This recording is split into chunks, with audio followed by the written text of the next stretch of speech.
life's a beach once again in eThekwini. At least that's according to officials in the municipality. And they say 22 out of 23 Durban beaches are now safe for swimming. This follows the sewage crisis, which saw many beaches closed to holidaymakers just last year. But opposition parties are kicking sand in the face of those news. The DA and Action SA say many sewer pump stations are still not fixed and sewage is still ending up in the ocean. eNCA reporter Lethiwe Mdluli is checking the status of beaches in the popular holiday destination, and she joins me now for an update. Lethiwe, good morning to you, colleague. I mean, what's the latest here? On one hand, we seem to be hearing from the eThekwini municipality that it's all systems go with 22 of the 23 beaches, but it seems the opposition parties are not so convinced that it's safe for usage. Well, good morning, Dumelo. This morning we are at the Country Club Beach in Durban, and according to the eThekwini municipality, they are saying that most of their swimming beaches are safe to swim in, and this of course follows the issues of last year where we saw majority of the city's beaches closed during the time where holiday makers were making their way into Durban. And the reasoning behind closing the beaches was because of the sewer issues that the city has been dealing with. I just want to show you though the site of the beach this morning. This beach, according to the municipality, is safe to swim, and we've seen quite a few people taking a dive, and according to some of the latest statistics, they are saying that the E. coli levels have subsided, and they are also urging holiday makers to make their way into the city. Of course, we are heading into December, and this is around the time where the municipality is trying to basically attract more people to come into the city so that the economy can grow. As you remember that back in the day, Durban used to be one of those cities that received thousands of people coming into Durban. But unfortunately, last year we saw the number going down because of the sewer issues that we were experiencing. But right now, I'm now joined by Dr. Musa Kumete, who's the Deputy City Manager. I want to bring him in so that he can explain a bit on what they've found during their testing. Dr. Kumete, thank you so much for joining us at eNCA. You know, you have experienced a lot of issues as the city when it comes to the beaches. Last year, we saw majority of our beaches closed. The latest, as you're saying, that majority of the swimming beaches are now safe to swim. Thank you very much for giving us an opportunity. I think a lot of people make a mistake. We have 47 beaches in the city, and 27 of those are swimming beaches.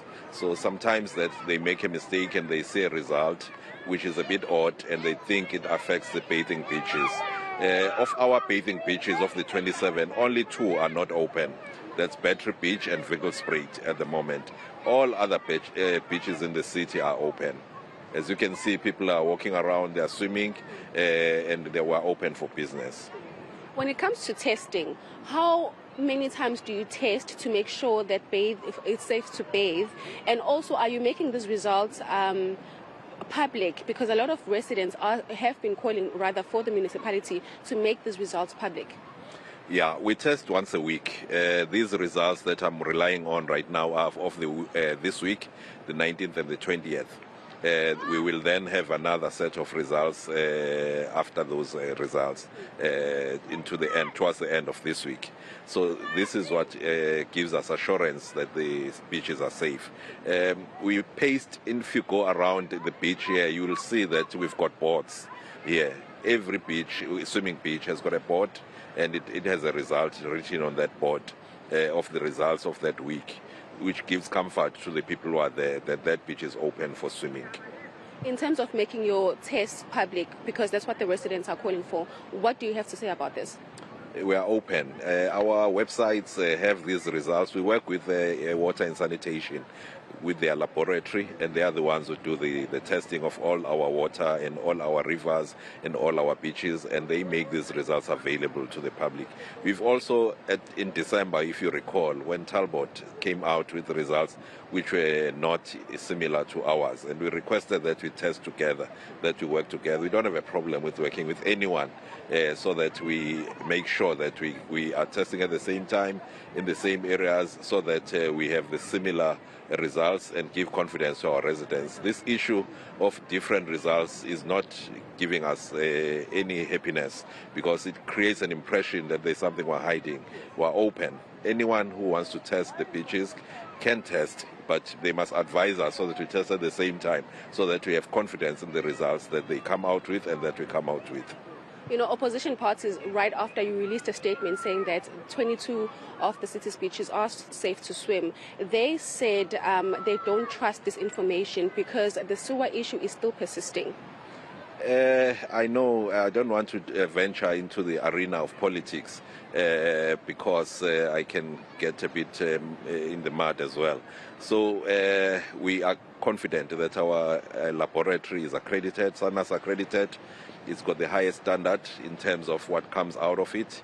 We welcome them as well if they want to come with us into the testing and to view the results going through the chain so that they give confidence to the people of eThekwini.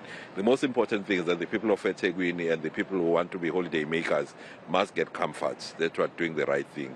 So we're not going to go to the paper and mudsling with people. If they believe that we're in the wrong, we must come together and test. That's the test of the pudding is in the eating. So they must come forward and we test the beaches together so that we can make everyone comfortable that we are doing the right thing. And lastly, Dr. Kometa, you know, last year we saw the economy take a dive, the KZN economy, due to the fact that a lot of holiday makers here in Durban decided not to come due to the sewer issue. Are you confident enough that we will be able to attract more people coming to the city this year? And how badly was it? We've had a period of a year where national government gave us grants to deal with these issues.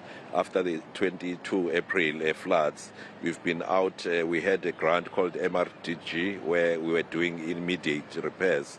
We were given out an 85 million of that, and we're able to spend that money, or at least 88% of that money was spent within the period, making sure that all the sewer where we needed to deal with were dealt with. We then received a grant of 1.5 billion, which we are now busy, called R&R grant. We are now busy making sure that, especially in the south, where most of the pump stations are giving us problems, are repaired. We also have old pipes in those areas, and we are repairing those as well to make sure that when the season starts, at least our problems are behind us. Unfortunately, with the climate change issues, when there's a tide, a high tide, or when there are floods and the rivers come to the ocean with all the debris, we then have challenges. So we pray that such don't happen because they derail whatever we're doing. All right, thank you so much. Thank you very much. Well, there you have it, Tumelo, from the eThekwini municipality, basically assuring residents and also holiday makers who are planning to make their way into the city of Durban that the beaches are safe and they are dealing with the sewage crisis. Majority of that crisis is in the southern part of Durban, as 2 beaches there are currently closed, but they are assuring other residents and also holiday makers that the northern side beaches are open for swimming, and they are hoping that this holiday season, of course, that we are heading into, which is December, is a bit different from last year. But of course, I'll also be speaking to experts, Dumelo, just to get their view on this crisis, and also the opposition parties, because they have received or released rather statements claiming that the city does not have a handle on the sewer issue. We want to get their views as well. We also heard there from, your guest speaking about how transparent they are, how they're open to engaging with the opposition. I suppose it's up to the opposition parties to also come forward and, get into that debate. Because, Lethiwe, the timing as well of the beaches now being reopened was questioned, given that it is the long weekend leading to Heritage. We're in tourism month. The school holidays are upcoming, if not well underway in some parts, and also preparing for the December holidays. So there might be some, reluctance here in particularly believing what the city says. Hence, I suppose, that pushback from some experts and opposition parties. So we'll be keen to hear what they have to say in response to what your guest has told you thus far this morning.